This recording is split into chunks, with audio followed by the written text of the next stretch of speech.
My girl quickly said to me, "Man, you better watch your feet. The lava, she come down soft and hot. Better love me now or love me not. Let me hear now, I don't know. I don't know. I don't know where I'm gonna go and I'm walking no blow." All right, it's the first day of summer, and of course it's 5 o'clock somewhere, including right here. And today we are celebrating the man whose words and music turned millions of ordinary people into raving parrot heads. I'm talking about the coral reefer in chief, the master of changing latitudes and attitudes, the son of a sailor, the king of somewhere hot, and the mayor of Margaritaville. Of course, I'm talking about Jimmy Buffett.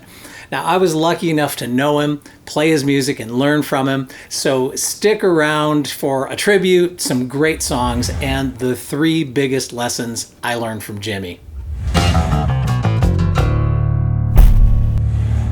All right, I have gotten out my old chord and lyric sheets. These are dog-eared babies from the 70s right here, and we are going to have some fun today. First, I am going to start with a serious moment. Jimmy Buffett died in 2023 at age 76, and I gotta say the news really took the wind out of my sails.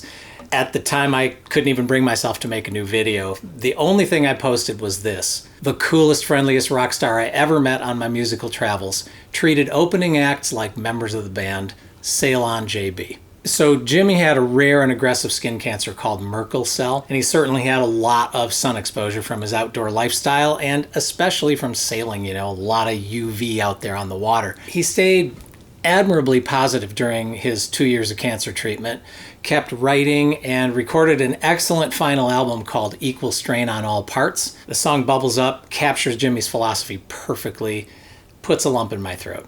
Jimmy's last public performance was in June of 2023, just 3 months before he passed, which kind of says it all about this guy. Now, real quick, I want to share some news about my second YouTube channel, Robert Cassard Alt, where I'm going to post longer versions of songs, other clips and excerpts, opinion videos, and just the time-sensitive stuff that doesn't fit on my main channel. So it would mean the world to me if you would check that out. Make sure you like, subscribe, and hit the bell, both here and over there. All right, James William Buffett, 1946 to 2023, American singer-songwriter, but such a unique one, right? I mean, what genre describes Jimmy's music? Is it rock, country, folk, calypso, pop, reggae? I mean, all of that, right? So there was always a folk, country, Americana overtone to what he wrote, but it was kind of like tropical Americana, or maybe that's Tropicana. I know one music critic called it Gulf and Western, like Gulf of Mexico meets country and Western. And Jimmy loved that description and adopted it to label his own music. So it's really a world of songs and characters based mostly on his adventures in coastal Florida and the Caribbean. So his website says, with Hemingway's eye for detail and Mark Twain's inclination for mischievous humor, Buffett's music tells the stories of the hustlers, the beach bums, and the pirates from all corners of the world. Okay, some career background. He was born in Mississippi and grew up along the Gulf Coast. Didn't start playing guitar until college. He spent 1969 in New Orleans busking on the streets and playing with his band on Bourbon Street. He once told me that in those early days, sometimes he'd get to the end of the week when it was time to collect the whopping $150 he was owed, and he'd actually owe the bar more money because he'd bought rounds of drinks for his friends. I mean, that was Jimmy. Okay, he moved to Nashville in 1970, released his first album on Barnaby Records. It was a country folk album called Down to Earth. Honestly, nothing too remarkable. Then in 72, he moved to Key West, Florida, where he met a bunch of writers and renegades. So already by 73, his storytelling and that whole Key West ethos was fully developed, right? His second publicly released album, which was on ABC Dunhill, was called A White Sport Coat and a Pink Crustacean. I think it's a classic. I mean, it's got fun songs like Grapefruit, Juicy Fruit, Grapefruit, Bailing Sue, chew a little juicy fruit, wash away the night, driving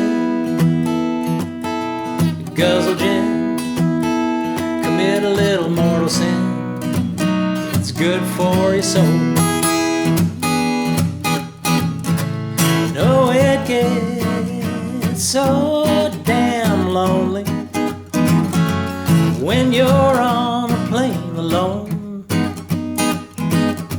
And if I'd have that money, honey, I'd strap you in beside me and never ever leave you at home all alone and It's also got a beautiful ballad, He Went to Paris.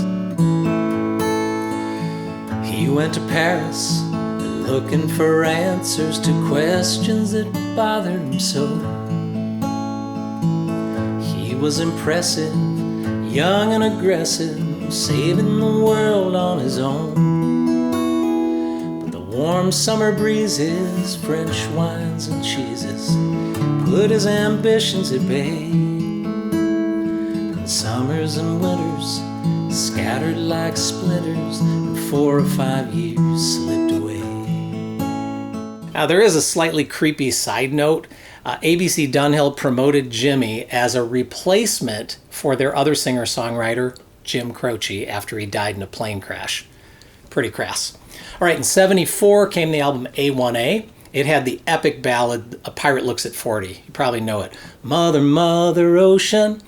And then his ode to the TV game show The Price is Right, door number 3. But I didn't know I'd find her on daytime TV. My whole world lies waiting behind door number 3. Now here's Jimmy in 2020 looking back on the A1A album and playing the song Tin Cup Chalice. Now if you play guitar, I want you to note that Jimmy wasn't an expert guitar player. You know, he played well enough to write songs and play rhythm guitar parts. I think that should inspire all of us to keep playing and writing. I wanna go back to the island where the shrimp boats tied up to the pile, with the tin cup for a chalice, fill it up with the red wine. I'll bet you on a honeysuckle vine. Also in '74 came Jimmy's 4th album, Living and Dying in 3/4 Time. It had his first major hit, Come Monday. Heading up to San Francisco for the Labor Day weekend show. I got my hush puppies on, I guess I never was meant for glitter rock and roll. And honey, I didn't know that I'd be missing you so. Come Monday, it'll be alright. Come Monday, I'll be holding you tight. I spent 4 lonely days in a brown lily haze. I just want you back by my side. 76, Havana Daydreamin' included the ballad The Captain and the Kid, and one of my other favorites, My Head Hurts, My Feet Stink, and I Don't Love Jesus. My head hurts, my feet stink, and I don't love Jesus. It's that kind of morning, really was that kind of night. Trying to tell myself that my condition is improving, and if I don't die by Thursday, I'll be roaring Friday night. Went down to... All right, then in '77, Buffett's sales really caught the wind with Changes in Latitudes, Changes in Attitudes. That was his biggest selling album of all time, largely due to the quintessential Buffett opus, Margaritaville. Nibbling on sponge cake, watching the sun bake, all of the tourists covered with oil,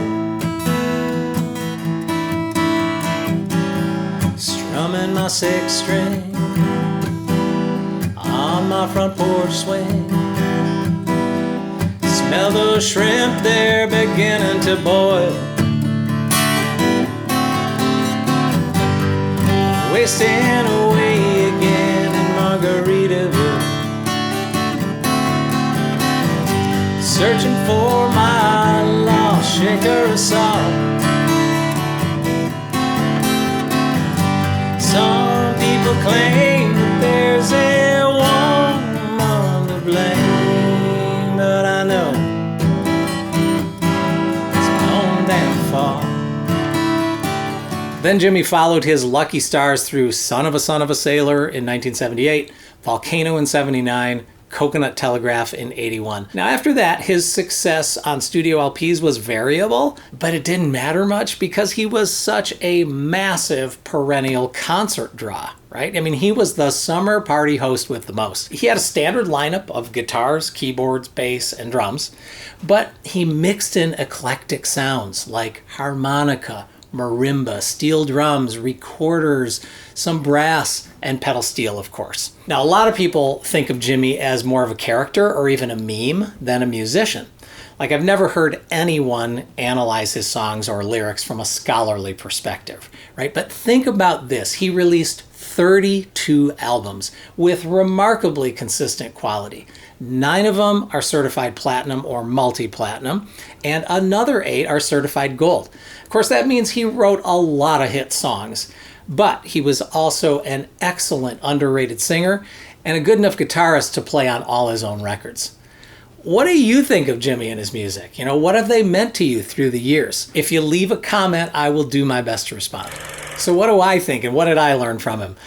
Jimmy Buffett Lesson 1, express your true self in music.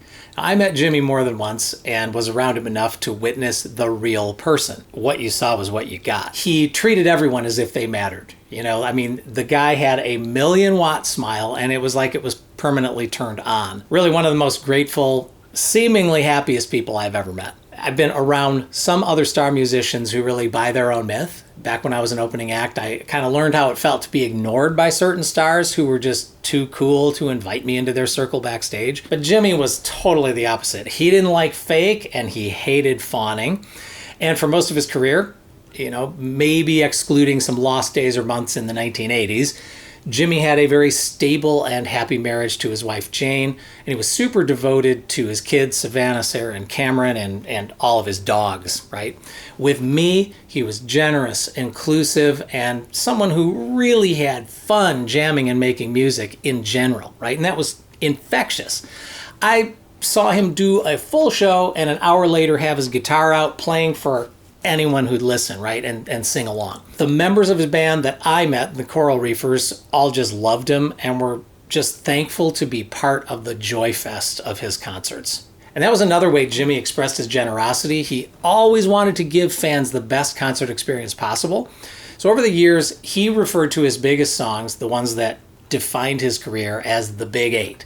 And they all date from his heyday in the 70s. Margaritaville is actually one of the RIAA's songs of the century. Now, you know, a lot of artists get bored and don't want to stick to their hits, but Jimmy felt such a responsibility to his fans, the Parrot Heads, as they came to be known. And that happened one night in '85. Jimmy noticed that most of the audience was wearing Hawaiian shirts and a bunch had parrot hats on. And he said, you know, they come to see me every year like deadheads. And it was Tim Schmidt, who'd played bass for Poco and the Eagles and was on tour with Jimmy, who said, yeah, they're like parrot heads. And the term stuck. So Jimmy knew why parrot heads came to his shows, right? It was like he was the host of the annual sing-along tailgate party for all of them. And that's why he made sure to play the Big 8 with gusto at every show. All right, Buffett lesson number 2, don't take yourself too seriously. So 3 of the Big 8 lean kind of thoughtful and introspective, right? Come Monday, A Pirate Looks at 40, and even Changes in Latitudes. Listen to any of Jimmy's full-length LPs and you'll realize he could write and sing a heartstring tugger with the best of them. I mean, He Went to Paris, The Captain and the Kid. I used to sing that and sometimes I'd have to hold back tears. Then the other 5 of the Big 8 are lighthearted or downright funny.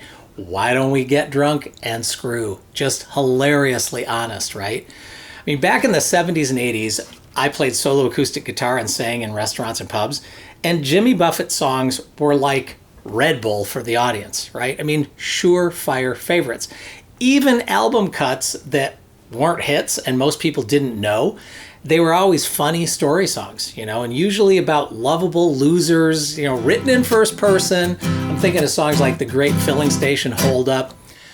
I pulled into the regular pump, I was feeling quite at ease. I rolled down my window and told the man, 50 cents worth please. And then out jumped my partner with his trusty pellet gun. He said, boy, this is a holdup, keep a pumping and don't run. And now I wish I was somewhere other than here, down in some honky-tonk just sipping on a beer. Yes, I wish I was somewhere other than here, 'cause that Great Filling Station Holdup done cost me 2 good years. Peanut butter conspiracy, looking back at my hard luck days, I really do have to laugh. Working in a dive for $26, spending it all on grass. We were hungry, hard luck heroes, trying just to stay alive. We'd go down to the corner grocery, this is how we'd survive. So who's gonna steal the peanut butter? I'll get a can of sardines. Running up and down the aisle of the mini-mart, sticking food in our jeans. We never took more than we could eat, there was plenty left on the racks.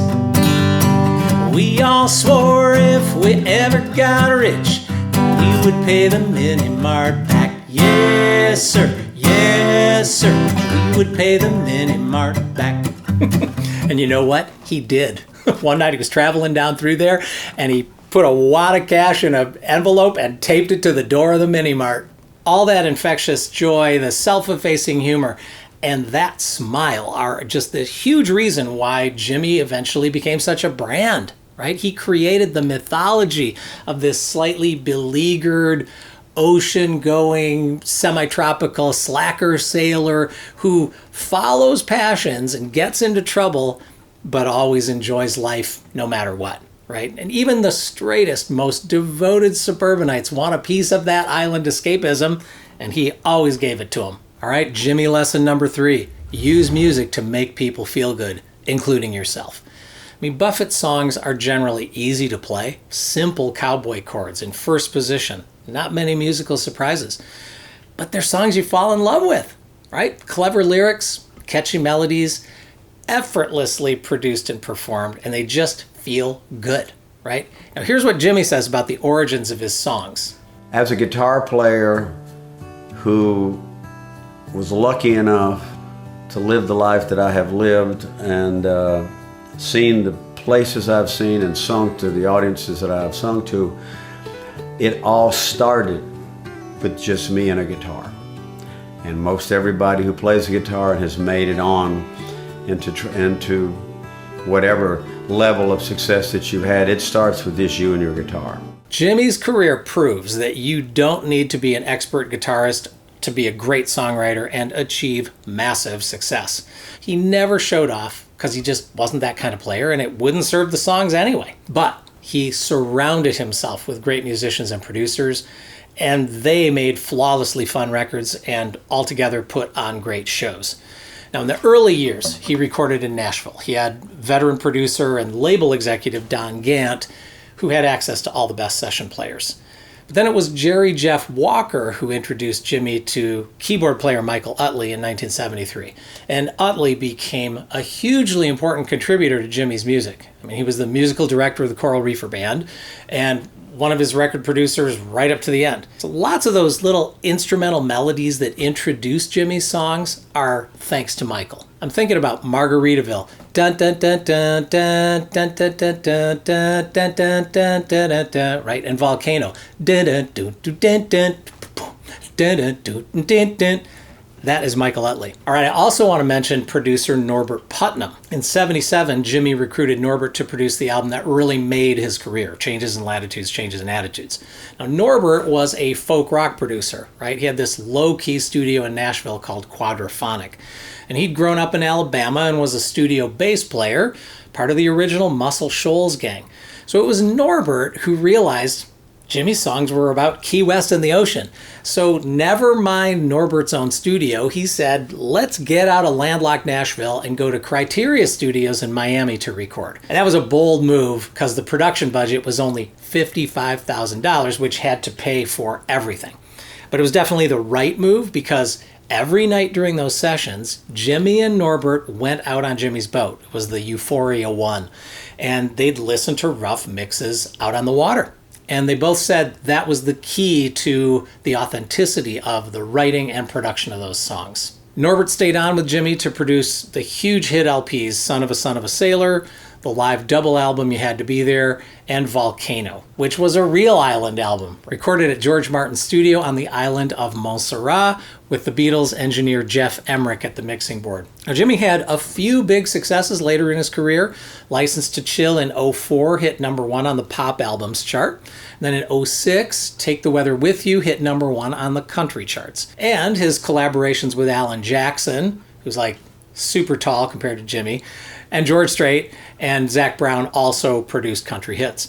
Now, as far as guitars go, I think of Jimmy as a Martin guy. A lot of people don't know he collected vintage acoustic guitars, many Martins. And in 2020, his LP Songs You Don't Know by Heart features him and his longtime Coral Reefer buddy Mac McAnally playing some of Jimmy's lesser-known songs on all those beautiful vintage guitars. So despite having all the success and fame, Jimmy won very few awards in his career, but the Rock and Roll Hall of Fame finally inducted him after his death, and they did it in the category for musical excellence. I think that proves how enduring and well-loved and consistently high quality his music is. All right, so what have we learned from Jimmy Buffett? To express your true self in your music. Don't take yourself too seriously. And use music to make people feel good. I mean, those lessons were his recipe for massive success. Jimmy was so unassuming. If you just met him, you'd never suspect he was one of the most successful musicians of all time. Between his 32 albums, all those years of touring, best-selling books, a theatrical production, plus his business interests, right? Like the Cheeseburger in Paradise and Margaritaville restaurant chains, his record labels, brand sponsorships, his investments in hotels and casinos and liquor, minor league sports teams, video games, cannabis, and even retirement communities. Jimmy amassed a net worth of $1 billion. That puts him in the rarefied company of only 4 other billionaire musicians: Jay-Z, Rihanna, Taylor Swift, and Paul McCartney. I mean, Jimmy Buffett is the guy who gives me faith that nice guys can finish first. He died happy as one of the top 5 richest musicians of all time. Now, the Margaritaville website honors Jimmy by saying this: artist, performer, writer, navigator, friend, and entrepreneur. It's hard to imagine anyone who's ever brought so much fun to so many. Fins up, Jimmy. All right, I hope you love this homage to Jimmy Buffett. You're going to find over 200 videos like this, more great artists, musical insights, guitars, gears, tips, and tricks over at guitardiscoveries.com. Now, please be patient with me. I'm slowly working on videos about what I learned from Jim Croce and John Denver. So make sure to like, subscribe, and hit the bell so you don't miss those and all the other good stuff that's on the way. So do the same, please, over at the new Robert Cassard Alt channel. Till next time, keep playing and discovering. And here's to you, Jimmy. Da da da da da da da da da da da da da da da da da da.